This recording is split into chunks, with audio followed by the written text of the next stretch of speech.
धन्यवाद अध्यक्ष महोदय। मैं आपका आभार प्रकट करना चाहता हूँ रेलवे की अनुदान मांगों पर मुझे बोलने का अवसर दिया। मैं इनका समर्थन करते हुए देश के यशस्वी प्रधानमंत्री आदरणीय नरेंद्र मोदी जी और हमारे रेल मंत्री आदरणीय अश्वनी जी का और रेल राज्य मंत्री जी का आभार प्रकट करना चाहता हूँ कि उन्होंने एक ऐतिहासिक बजट इस रेलवे के क्षेत्र में दिया है। मैं सोचता हूँ कि पहले कोई जमाना था जब रेलवे स्टेशन पे जाते थे तो गंदगी से अटा पड़ा स्टेशन मिलता था, लेकिन ये पहला अवसर है जब कोई रेलवे स्टेशन पे जाता है तो लोग कहते हैं कि एयरपोर्ट पे आ गए हैं, रेलवे स्टेशन पे आ गए हैं। ये अंतर पहले में और अब में दिखाई देता है। कोई भी संसदीय क्षेत्र हो, कोई भी प्रदेश हो, पहले के और अभी के बजट में बहुत रात दिन का अंतर है। चाहे डबलिंग हो, चाहे इलेक्ट्रिफिकेशन हो, चाहे न्यू रेलवे लाइन हो, चाहे गेज कन्वर्जन हो। हम सौभाग्यशाली हैं कि राजस्थान में पिछले कई सालों में जो काम नहीं हुए थे उन कामों को नरेंद्र मोदी जी की सरकार ने शुरू करने का काम किया और हमारा सौभाग्य भी है कि राजस्थान से ही हमारे रेलवे मंत्री भी हैं और आने वाली जो मांगे होगी निश्चित रूप से वो भी उनको पूरा करने हैं। हाँ, ये कई राज्यों से जोड़ सकते हैं आपको। मैं नहीं, महाकाल के भी आप चिंता मत करो। जोशी जी उज्जैन के भी हैं। आप वजन तो देखिए उनका। उनके वजन को मान्य कीजिए। मैं सोचता हूं कि यही एक खूबी होती है कि देश का हर व्यक्ति, हर सांसद कह रहा है कि हमारे रेल मंत्री हैं, ये हमारी सरकार है। इससे बड़ी बात और कुछ नहीं हो सकती। यही एक अपनत्व है और यही एक विश्वास है और इसी विश्वास के कारण पिछले 7-8 वर्षों में अनेक काम हुए और मुझे लगता है कि इस जो स्पीड है इसकी ओर बढ़ने लगी है। चाहे रेलवे स्टेशन का सुदृढ़ीकरण हो, विस्तार हो, चाहे सुरक्षा के क्षेत्र में काम हो, चाहे पार्सल के क्षेत्र में काम हो, चाहे किसान ट्रेन चलाना हो, चाहे सुरक्षा की दृष्टि से काम हो, चाहे वंदे भारत कई ऐसी ट्रेनें चलाने का संकल्प 3 वर्षों में 400 नई ट्रेनें चलाना हो। चूंकि कई विषय आ गए, लेकिन मैं अपने क्षेत्र की बात शुरू करता हूं अध्यक्ष महोदय। चित्तौड़ संसदीय क्षेत्र जो मेवाड़ राजस्थान में है, बड़ी साड़ी से मावली एक रेलवे लाइन थी जिसको हिजाइनेस के जमाने में बनी थी। उसको पुरानी सरकार ने, यूपीए की सरकार के समय इसको पटरियां उखाड़ने का काम शुरू हो गया। वहां संघर्ष समितियां बनी, लोग गए तो वहां के नेताओं ने कहा कि हम देखेंगे। लेकिन मैं नरेंद्र मोदी जी की सरकार का धन्यवाद अर्पित करता हूं कि आज मावली से बड़ी सादड़ी रेलवे लाइन न सिर्फ स्वीकृत की बल्कि आज कंप्लीट होने वाली है और 1-8 महीने में आदरणीय मंत्री महोदय के हाथों उसका शुरुआत भी हो जाएगी, उद्घाटन भी हो जाएगा। मेरा आग्रह आपसे यह है कि मावली से मारवाड़ तो हो गई, लेकिन बड़ी सादड़ी से नीमच जो रेलवे लाइन है वो भी आपने पिछले बजट में स्वीकृत कर दी।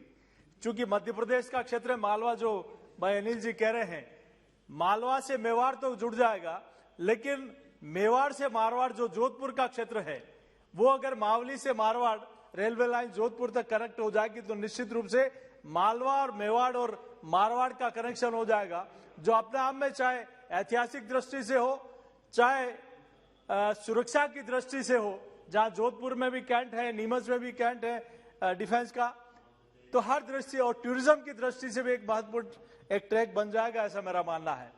तो मैं माननीय मंत्री महोदय से आग्रह करूंगा कि मावली से मारवाड़ जो रेलवे लाइन है, गेज कन्वर्जन है, ये अगर पूरा हो जाएगा तो निश्चित रूप से इस क्षेत्र के लोगों को फायदा मिलेगा। चित्तौड़गढ़ से नीमच दोहरीकरण का काम चल रहा है, लगभग पूरा होने वाला है और मैं आपका आभार प्रकट करना चाहता हूं कि नीमच से रतलाम भी आपने अभी कुछ दिनों पहले कैबिनेट में उसकी स्वीकृति दे दी।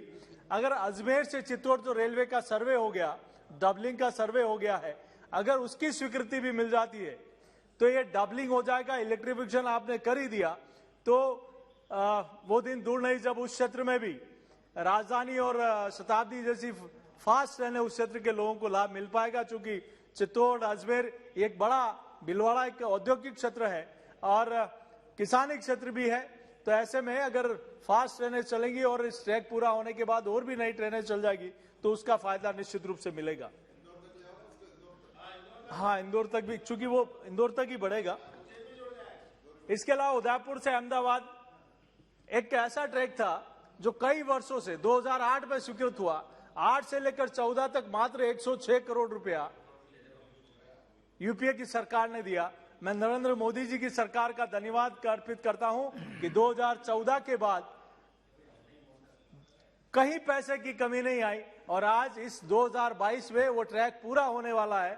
मैं आदरणीय मंत्री महोदय का आभार प्रकट करता हूं, प्रधानमंत्री जी का आभार प्रकट करता हूं कि इस दिशा में एक ऐतिहासिक कदम, चूंकि उदयपुर एक ऐतिहासिक भूमि है, मेवाड़ एक ऐतिहासिक भूमि है, तो उदयपुर से अहमदाबाद का ये कनेक्शन हो जाएगा तो पूरे क्षेत्र में और भी नई ट्रेनें मिलेगी, ऐसा मेरा मानना है। मैं आपके माध्यम से माननीय मंत्री महोदय से आग्रह करता हूं कि कोविड के टाइम में कुछ ट्रेनें को स्टॉपेज बंद हो गया था, कुछ लोकल ट्रेनें भी थी और कुछ दूसरी फास्ट ट्रेनें भी थी। मेरा आपसे विनम्र आग्रह है कि वो अगर स्टॉपेज वापस शुरू हो जाएंगे तो निश्चित रूप से उस क्षेत्र के लोगों को फायदा मिलेगा। कोविड में पेंशनर्स को जो सुविधाएं मिलती थी वो भी कोविड के कारण रुक गई थी, वो भी अगर स्टार्ट हो जाएगी तो निश्चित रूप से जो बुजुर्ग हैं, पेंशनर्स हैं, उन लोगों का इसका फायदा मिलेगा।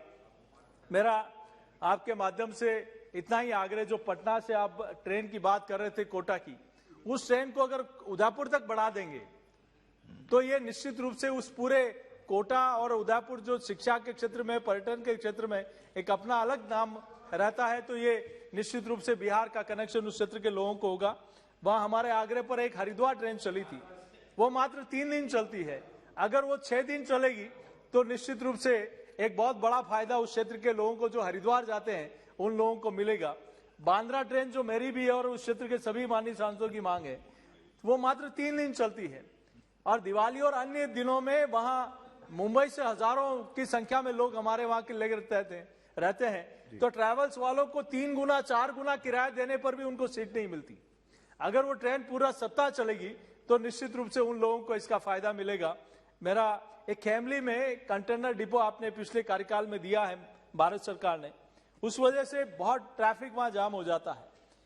तो चूंकि राज्य सरकार से हमें वहां आशा नहीं है, अगर भारत सरकार कॉनकोर थोड़ा उसका शेयर कर लेगा उसकी लागत का और रेलवे कुछ पैसा दे देगा तो वहां एक फ्लाईओवर बन जाएगा, तो क्षेत्र की बहुत बड़ी मांग है वो पूरी हो जाएगी।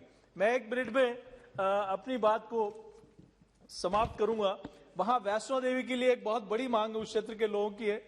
माननीय मंत्री महोदय, प्रतापगढ़ हमारे क्षेत्र में एक जिला है जो रेलवे से जुड़ा हुआ नहीं है। पहली बार 70 सालों में पहली बार नरेंद्र मोदी जी की सरकार ने मंदसौर से प्रतापगढ़ और प्रतापगढ़ से बांसवाड़ा 2 सर्वे दिए। चूंकि दुर्भाग्य से आरओआर वहां का रेट ऑफ रिटर्न कम होने के कारण वो नहीं हो पा रहा है।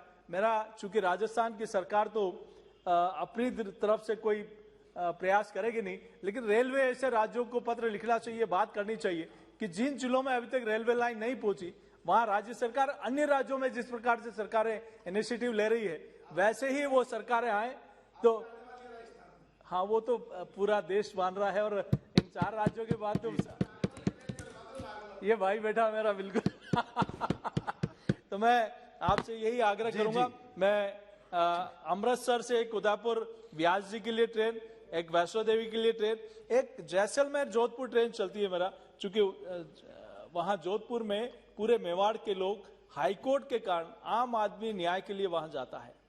वो जोधपुर जैसलमेर ट्रेन अगर उदयपुर से चल जाएगी तो उदयपुर पूरे संभाग के लोग, चूंकि आदिवासी जिला है, वहां के लोगों को न्याय के लिए वहां जाना पड़ता है, तो वो ट्रेन उदयपुर तक आ जाएगी तो निश्चित रूप से उस क्षेत्र के लोगों को राहत मिलेगी। यही कहते हुए मैं अपनी बात समाप्त करता हूं और माननीय मंत्री महोदय, मुझे पूरी आशा है कि हमारी जो छोटी मोटी मांगे उनको कि कृपया 5 मिनट में अपनी बात पूरी करने का प्रयास करें।